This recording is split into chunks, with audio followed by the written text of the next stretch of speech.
अस्सलाम वालेकुम दोस्तों, मेरा नाम डॉक्टर अली असगर है और आज की इस वीडियो में हम समझने जा रहे हैं चार्ल्स लॉ को। याद रहे ये वही चार्ल्स लॉ है जो फर्स्ट ईयर केमिस्ट्री और सेकेंड ईयर फिजिक्स दोनों में सेम है, दोनों में इसकी डेरिवेशन भी सेम है और दोनों में इसकी स्टेटमेंट भी बाकायदा सेम है।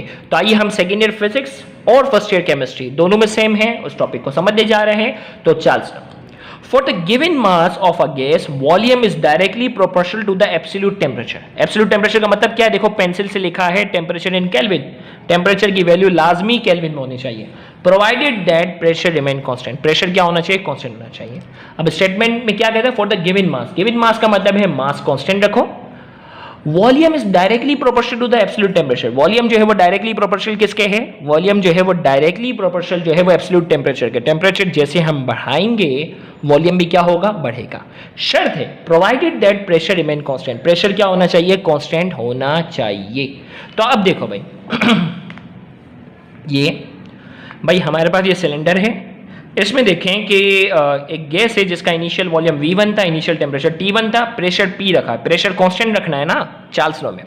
अब हमने हीट एनर्जी जैसे ही प्रोवाइड की, हीट एनर्जी जैसे ही हमने प्रोवाइड की, टेम्परेचर T1 से क्या हो गया? T2, तो वॉल्यूम भी क्या हो गया? V1 से V2। गैस जो है वो क्या होना शुरू हो गई ये गैस फैलना शुरू हो गई। गैस क्या होना शुरू हो गई? ये गैस जो है वो फैलना शुरू हो जाती है। क्यों फैलना शुरू हो जाती है? क्योंकि प्रेशर क्या रखा हुआ है? प्रेशर हमने जो है वो कांस्टेंट रखा हुआ है। तो हीट एनर्जी जैसे ही हमने प्रोवाइड की, टेम्परेचर जो है वो T1 से क्या हो गया? T2। वॉल्यूम भी जो है वो V1 से V2 हुआ, क्योंकि चार्ल्स लॉ क्या कह रहा है? डायरेक्ट रिलेशन है। टेम्परेचर बढ़ेगा, वॉल्यूम भी क्या होगा? बढ़ेगा। शर्त है कि प्रेशर कांस्टेंट होना चाहिए। तो यहां हमने कहा for the given mass of a gas, एक मिनट थोड़ा कैमरा फोकस हो जाए, for the given mass of a gas volume is directly proportional to the absolute temperature, volume जो है वो डायरेक्टली प्रोपोर्शनल होगा एब्सोल्यूट टेम्परेचर के, provided that pressure remain constant, pressure क्या होना चाहिए? कांस्टेंट होना चाहिए। मैथमेटिकली की अगर हम बात करते हैं, mathematically Charles law can be define as, mathematically Charles law कैसे डिफाइन करते हैं? वॉल्यूम और एब्सोल्यूट टेम्परेचर के दरमियान डायरेक्ट रिलेशन है।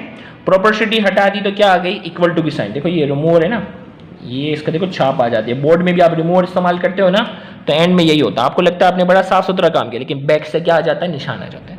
तो प्रोपोर्शनलिटी हटा दी तो क्या आ जाती है? इक्वल टू की साइन आती है और कांस्टेंट। तो V बराबर है K, ठीक है। अब T जो है वो यहाँ मल्टीप्लाई हो रहा है, वहां जाकर डिवाइड। V अपॉन T किसके बराबर है? K के, वेयर K शो कर रहा है कांस्टेंट क्वांटिटीज के।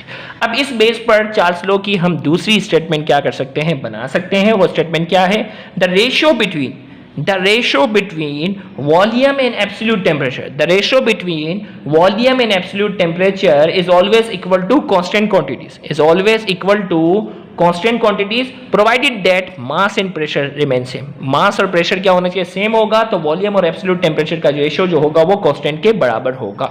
अब देखिए भाई statement 2, the ratio between volume and absolute temperature is equal to constant quantities provided that mass and pressure remain constant। Volume और एब्सोल्यूट टेम्परेचर का जो रेशियो होगा वो कांस्टेंट के बराबर होगा।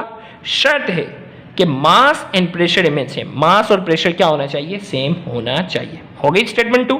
अब ये डायग्राम मैंने आपको जो है वो स्टेटमेंट में समझाई थी ना, अब ये डेरिवेशन की डायग्राम है। ये consider a gas of initial volume V1, देखो ये प्रेशर गलत था, काट दिया, and initial temperature T1 at constant pressure and mass, pressure और मास हमने कांस्टेंट रखा। Then according to Charles law, Charles law के मुताबिक V1 ओवर T1 बराबर है किसके? K के। इसे मैं नाम दे रहा हूं इक्वेशन नंबर 1 का।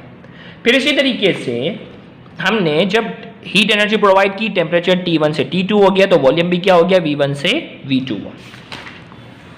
हमने यहां लिखा by increasing the temperature from T1 to T2 volume also changes from V1 to V2, volume क्या हुआ? V1 से V2 हो गया at constant pressure mass, mass और प्रेशर में कोई तब्दीली नहीं की। Then according to Charles law, Charles law के मुताबिक V2 ओवर T2 बराबर किसके? K के। इसे हम नाम दे रहे हैं इक्वेशन नंबर 2 का। कंपेयरिंग इक्वेशन 1 एंड 2, इक्वेशन 1 और इक्वेशन 2 को हम कंपेयर करने जा रहे हैं। इक्वेशन 1 का K बराबर है किसके? V1 ओवर T1 के, और इक्वेशन 2 का K बराबर है V2 ओवर T2 के। This is known as Charles law equation. इस इक्वेशन को हम क्या नाम दे रहे हैं? चार्ल्स लॉ इक्वेशन का नाम दे रहे हैं। अब जो है वो चार्ल्स लॉ का बाकायदा ग्राफ आप देखें भाई, एब्सोल्यूट वॉल्यूम और एब्सोल्यूट टेम्परेचर के दरमियान रिलेशन था। तो एब्सोल्यूट टेम्परेचर कहां से शुरू होगा? एब्सोल्यूट टेम्परेचर का मतलब केल्विन में होनी चाहिए। तो ये ग्राफ कहां से शुरू होगा? 0 केल्विन से। 0 केल्विन से वॉल्यूम और टेम्परेचर के दरमियान डायरेक्ट रिलेशन होगा। तो ये ग्राफ यहाँ से शुरू होगा। ये सिर्फ समझाने के तक बता रहे हैं कि यहाँ आपके पास जो है ना 0 केल्विन का मतलब होता है -273 डिग्री सेंटीग्रेड, 50 केल्विन -223 के, 100 केल्विन जो है वो -173 के, 0 डिग्री सेंटीग्रेड बराबर है 273 केल्विन के।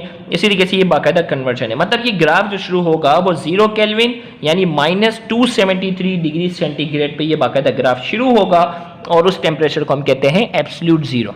एब्सोल्यूट जीरो वो टेम्परेचर होता है जिस पर आइडियल गैस का वॉल्यूम क्या हो रहा है, जीरो हो जाता है यहाँ। और इसकी वैल्यू क्या है, 0 केल्विन -273 डिग्री सेंटीग्रेड। और इसकी वैल्यू फ़ारेनहाइट में क्या होनी चाहिए वो आप मुझे वीडियो में कमेंट में बताओगे, क्योंकि मैंने आपको कन्वर्जन सिखाई थी ना, स्केल्स ऑफ टेम्परेचर में कई न्यूमेरिकल किए थे। तो आप मुझे इसके कमेंट में बताएंगे कि ये वैल्यू जो कि 0 केल्विन है, ये वैल्यू जो कि 0 केल्विन है, जो कि -273 डिग्री सेंटीग्रेड है, फ़ारेनहाइट में ये वैल्यू कितनी होनी चाहिए, फ़ारेनहाइट में ये वैल्यू कितनी होनी चाहिए, आप मुझे इस वीडियो के कमेंट में लाजमी बताएंगे। थैंक यू वेरी मच, अल्लाह हाफिज़।